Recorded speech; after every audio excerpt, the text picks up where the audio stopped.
Autre chose dans ce journal, les délestages du courant électrique, on en parle dans cette édition d'information.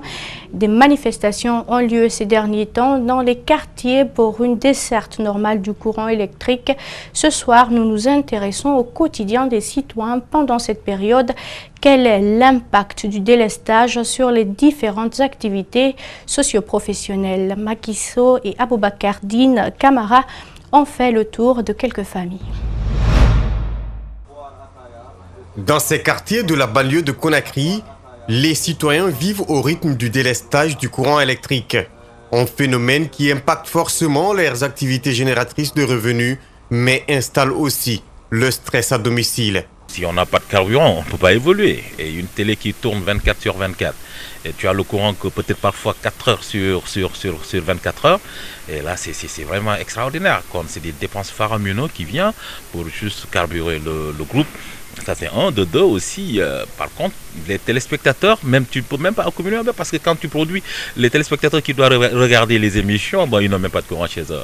Les élèves en situation d'examen peinent à trouver de la lumière. Avec quoi apprendre leurs leçons, déplore cet élève du secondaire. Je fais la 12e, mais pour réviser, il n'y a pas le courant. Pour préparer mon examen, sauf je descends à la cité, comme là-bas il y a le courant, je révise. Mais à la maison quand même, tout le temps, c'est tout quoi. Mais dans ça aussi, il y a des jours où ça peut être interrompu, des jours où ça part à 0 heure, des jours où ça vient, ça fait même pas 2 heures, 3 heures, ça part aussi. Cheikh Talibi Silla a tenté de justifier ce délestage par manque d'eau qui pourrait faire fonctionner les turbines du barrage de Caleta. Selon ce ton politique, l'option de l'énergie solaire aurait pu résoudre définitivement le problème du courant en Guinée.